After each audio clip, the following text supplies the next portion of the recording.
Naghahanap ng extra income ngayong Pasko? Alamin kung ano ang mga produktong in demand at kinagigiliwan dahil Pasko na, negosyo pa.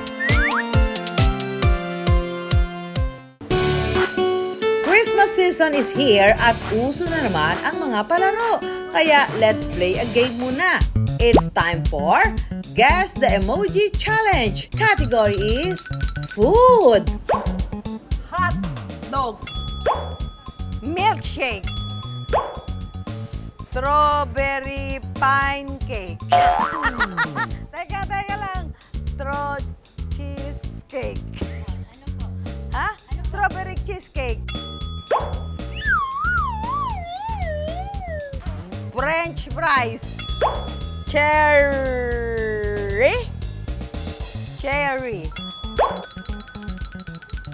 Orange.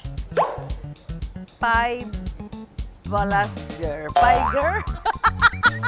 Pie burger. Pizza burger. Narinig niyo na ba ang produktong pinagsamang pizza at burger? Hit na hit yan sa masa ngayon.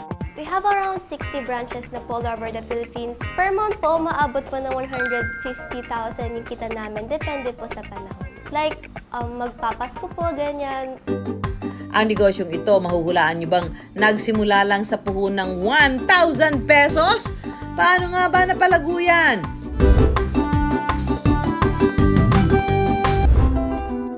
Iba't ibang artista at personalidad na ang gumawa ng sari-sariling version ng pizza. Pinakitaan tayo ni Mars Camille Prats Yambao kung paano gumawa ng pizza from scratch. There you go. That's it. Ang say ni Camille, we can do it at home. O ha, pasado sa mga chikiting. Wow! Yum! Ang cooking ina ng si Chef Hazel, pizza recipes with a twist ang hain. Nariyan ang pizza lumpia.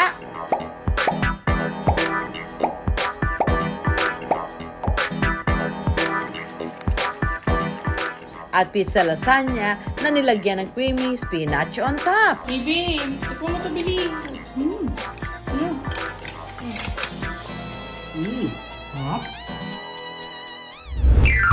Ang negosyanteng si Bernice, may entry rin. Ang kanilang produkto, pizza burger. Ang nakaisip ko na ipag-merge yung pizza and burger is yung mother ko kasi mahilig din po siya sa burger and sa pizza. On board naman po kami lahat, like, hindi naman po weird, like parang what if itry lang namin. Tapos nung tinry namin, masarap siya. Ipakikita nila sa atin ang proseso kung paano gawin yan. Para sa kanilang homemade dough, pinagsasama-sama muna ang dry ingredients na harina, asukal at lard. Paunti-unti itong lalagyan ng tubig at saka mamasahin. Kung wala pang Christmas bonus, ilabas muna ang gigil sa dough. Kikiluhin at saka hihintaying umalsa, saka na ito pipipiin. At bubutas-butasan para makahinga. Ibe-bake for 3 to 5 minutes. Kapag ready na ang dough, lalagyan na ito ng tomato sauce. Uunahin munang i-assemble ang taas na parte ng pizza burger. Hindi tinipid yan, ha? Isasalang ulit sa oven. Habang naghihintay ay dapat productive pa rin syempre. Gagawin naman ang ibabang parte ng pizza burger. May maraming burger meat, mayonnaise, sandamakbak na gulay at cheese.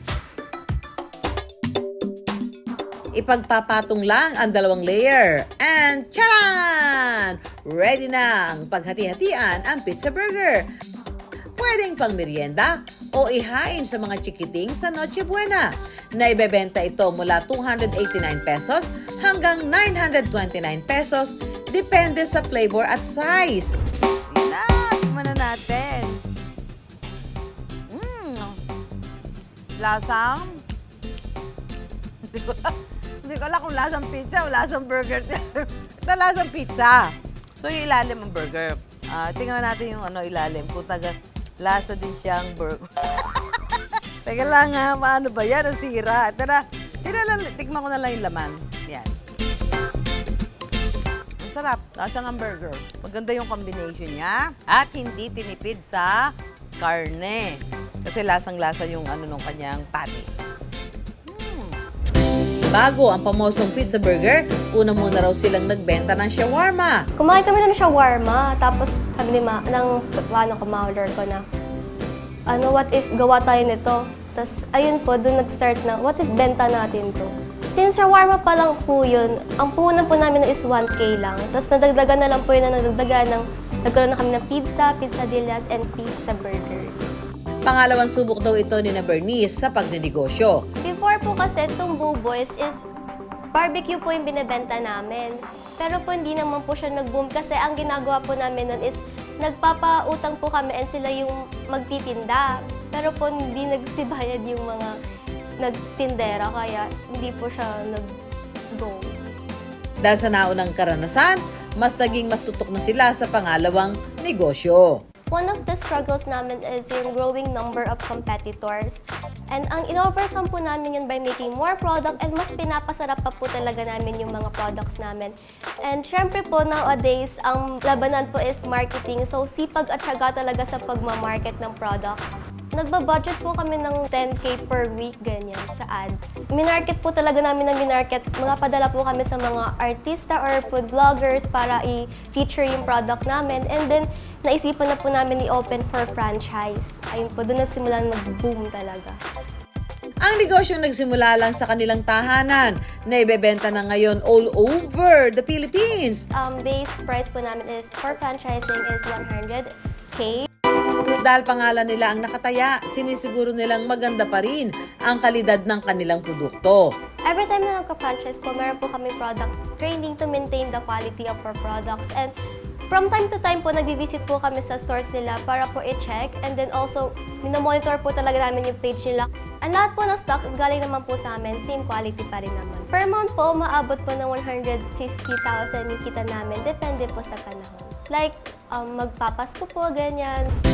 Pasko man o hindi, araw-araw ang pasasalamat ni na Bernice sa kanilang negosyo. Life-changing po talaga itong Buboys kasi dahil po sa Buboys, nagkakaroon po kami ng extra monies and mas lalo po naging close yung family namin because of this. Nagtutulungan po talaga kami and mas nakaka-bonding po kami. Ngayong handaan season, maging mapagmatsyag lang. Malay nyo, ang pagkaing pinagsasaluhan lang, pwede palang ibidang negosyo.